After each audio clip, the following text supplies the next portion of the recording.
एक डॉक्यूमेंट्री है बीबीसी की और उसको कर दिया गया है इस देश में बैन। बैन से मेरा मतलब वो जिन लोगों ने उसकी क्लिप शेयर की उसको हटा दिया गया। लेकिन उसके बावजूद अलग अलग जगहों पर और खास तौर से यूनिवर्सिटीज में छात्रों ने, अगर एक आम बोलचाल का शब्द का प्रयोग करें तो, पंगा ले लिया। वो सरकार से लोहा ले रहे हैं। उनका यह कहना है कि नहीं भाई हम तो देखेंगे। तो जितना इस बैन से पहले बातचीत थी कि भाई ये डॉक्यूमेंट्री आई है नहीं आई है, उससे ज्यादा चर्चा में ये डॉक्यूमेंट्री इसके बाद हो गई। ऐसे में एक बड़ा सवाल पूछना लाजमी है कि क्या बैन का कोई फर्क भी पड़ता है? उल्टे और लोकप्रिय नहीं हो जा रही है ये डॉक्यूमेंट्री? और इसके राजनीतिक प्रभाव क्या हों? आइए हिंदुस्तान के नक्शे में देखते हैं कि कौन कौन से विश्वविद्यालय में इस फिल्म को लेकर के बवाल कटा हुआ।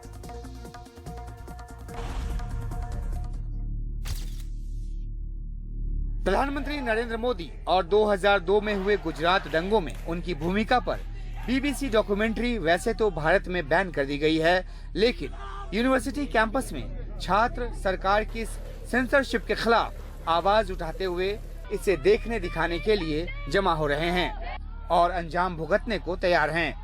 आइए देखते हैं कि इस बैन की जा चुकी डॉक्यूमेंट्री को कहां-कहां दिखाने का ऐलान किया गया।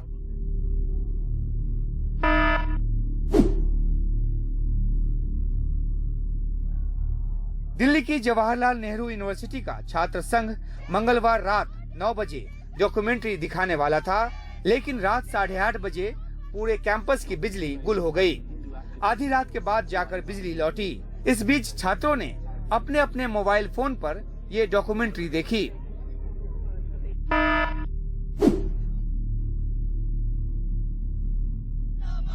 दिल्ली की ही जामिया मिलिया इस्लामिया में एसएफआई ने बुधवार को डॉक्यूमेंट्री दिखाने का ऐलान किया।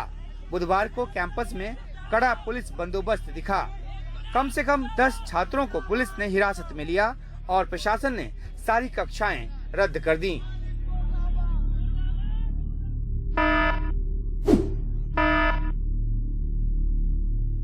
केरल में मंगलवार को कई जगहों पर छात्र संघों में बीबीसी डॉक्यूमेंट्री दिखाई गई, जिनमें तिरुवनंतपुरम में गवर्नमेंट लॉ कॉलेज एक था।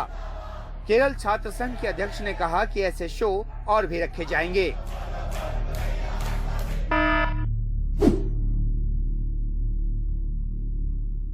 हैदराबाद की हैदराबाद यूनिवर्सिटी के कैंपस में भी मंगलवार को जब ये डॉक्यूमेंट्री दिखाई गई तो 70 से 80 छात्रों ने इसे देखा। बाद में अखिल भारतीय विद्यार्थी परिषद ने इसके दिखाए जाने पर विश्वविद्यालय से शिकायत की। जिन संस्थाओं से विरोध के सुर उठ रहे हैं वो हमेशा दक्षिण पंथियों के निशाने पर रहते हैं और इस बार भी इन्हें निशाना बनाया जाए तो हैरानी नहीं होनी चाहिए, लेकिन सवाल गंभीर है।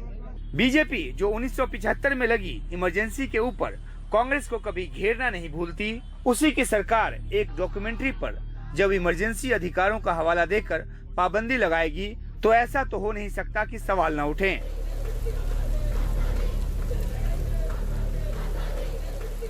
अलग अलग जगह लोग अपनी प्राइवेट स्क्रीनिंग कर रहे हैं। विश्वविद्यालय जो हैं वो थिएटर में तब्दील हो गए हैं।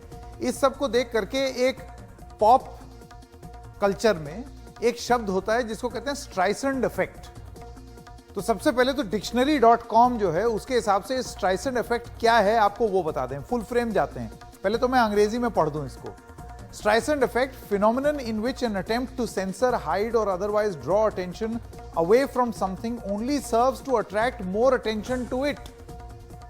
हिंदी का तर्जुमा, हिंदी में अनुवाद। जब कोई भी सरकार, संस्था या व्यक्ति किसी जानकारी को रोकना चाहे और उसका असर उल्टा पड़े तो इस स्थिति को स्ट्राइसेंड इफेक्ट कहते हैं। दरअसल 2003 में अमेरिकी अभिनेत्री और गायिका बाबरा स्ट्राइसेंड के मालिबू कैलिफोर्निया वाले घर की एक तस्वीर इंटरनेट पर आई। अपनी निजता का उल्लंघन मानते हुए बाबरा स्ट्राइसेंड ने फोटोग्राफर केनेथ एडलमैन पर $5 करोड़ का मुकदमा दायर किया और तस्वीर हटाने की मांग की। जब तक तस्वीर हटाने की मांग नहीं हुई थी तब तक वो तस्वीर सिर्फ 6 बार डाउनलोड की गई। लेकिन उसके बाद 1 महीने में जब ये अर्जी गई, अदालती अर्जी गई और फाइन लगा कि भैया इसको हटाइए, और ये 1 महीने में 4,20,000 से ज्यादा तस्वीरें डाउनलोड हो गई। यानी कि जो चाहा था उसका एकदम विपरीत हुआ। तो अब या तो ये रणनीति की तरफ ध्यान आकर्षित करता है कि ठीक है, थोड़ा सा बवाल काट दें, थोड़ा सा हो, उधर से भी लोग मोबिलाइज हों, इधर से भी लोग मोबिलाइज हों, चर्चा बनी रहे और हम नाराज भी दिखें, या ये पासा उल्टा पड़ गया। ये एक ऐसा बैन है कि गली चौराहे में अब आप कितने लोगों को गिरफ्तार करेंगे? हर जगह इसकी स्क्रीनिंग हो रही है। अब सही गलत उसका विश्लेषण आदमी बाद में करेगा। कैंपस में हो रही है, यूनिवर्सिटी में हो रही है। तो ये स्ट्राइसेंड इफेक्ट तो नहीं हो गया है? क्या बैन उल्टा तो नहीं पड़ गया?